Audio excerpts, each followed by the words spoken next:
देव उठनी 81 व्रत कथा। एक राजा के राज्य में सभी लोग 81 का व्रत रखते थे। प्रजा तथा नौकर चाकरों से लेकर पशु पक्षियों तक को 81 के दिन अन्न नहीं दिया जाता था। एक दिन किसी दूसरे राज्य का एक व्यक्ति राजा के पास आकर बोला, महाराज कृपया करके मुझे नौकरी पर रख लें। तब महाराज ने कहा, ठीक है, रख लेते हैं। तब राजा ने उसके सामने एक शर्त रखी कि रोज तो तुम्हें खाने को सब कुछ मिलेगा, पर 81 को अन्न नहीं मिलेगा।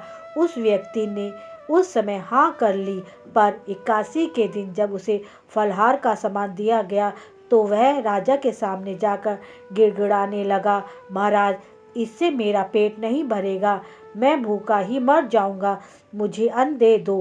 राजा ने उसे शर्त की बात याद दिलाई, तब वह अन्न छोड़ने को राजी नहीं हुआ। तब राजा ने उसे आटा, दाल, चावल आदि दिए। वह नित्य की तरह नदी पर पहुंचा और स्नान कर भोजन पकाने लगा।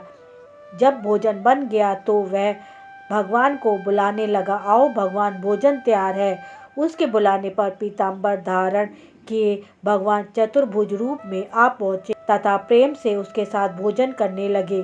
भोजन आदि करके भगवान अंतर्धान हो गए तथा वह अपने काम पर चला गया। 15 दिन बाद अगली 81 का दिन आया। वह राजा से कहने लगा कि महाराज मुझे दुगना सामान दीजिए, उस दिन तो मैं भूखा ही रह गया था। राजा ने कारण पूछा तो उसने बताया कि हमारे साथ भगवान भी भोजन करते हैं, इसलिए हम दोनों के लिए यह सामान पूरा नहीं होता है। यह सुनकर राजा को बड़ा आश्चर्य हुआ। वह बोले कि मैं नहीं मान सकता कि भगवान तुम्हारे साथ भोजन करते हैं। मैं तो इतना व्रत रखता हूँ, पूजा पाठ करता हूँ, पर भगवान ने मुझे कभी दर्शन नहीं दिए। राजा की बात सुनकर वह बोला, महाराज यदि विश्वास न हो तो साथ चलकर देख ले। राजा एक पेड़ के पीछे छिपकर बैठ गया। उस व्यक्ति ने भोजन बनाया तथा भगवान को शाम तक पुकारता रहा, परंतु भगवान ना आए। अंत में उसने कहा, हे भगवान यदि आप नहीं आए तो मैं नदी में कूदकर प्राण त्याग दूंगा, लेकिन भगवान नहीं आए। तब वह प्राण त्यागने के उद्देश्य से नदी की तरफ बढ़ा।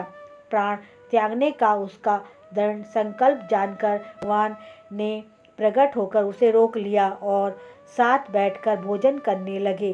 खा पीकर वे उसे अपने विमान में बिठाकर अपने धाम ले गए। यह देखकर राजा ने सोचा कि व्रत उपवास से तब तक कोई फायदा नहीं होता है जब तक मन शुद्ध ना हो। इससे राजा को ज्ञान मिला। वह भी मन से व्रत उपवास करने लगा और अंत में स्वर्ग को प्राप्त हुआ। हे विष्णु भगवान, कहानी कहते सुनते हुंकार भरते समस्त परिवार को सुखी रखना।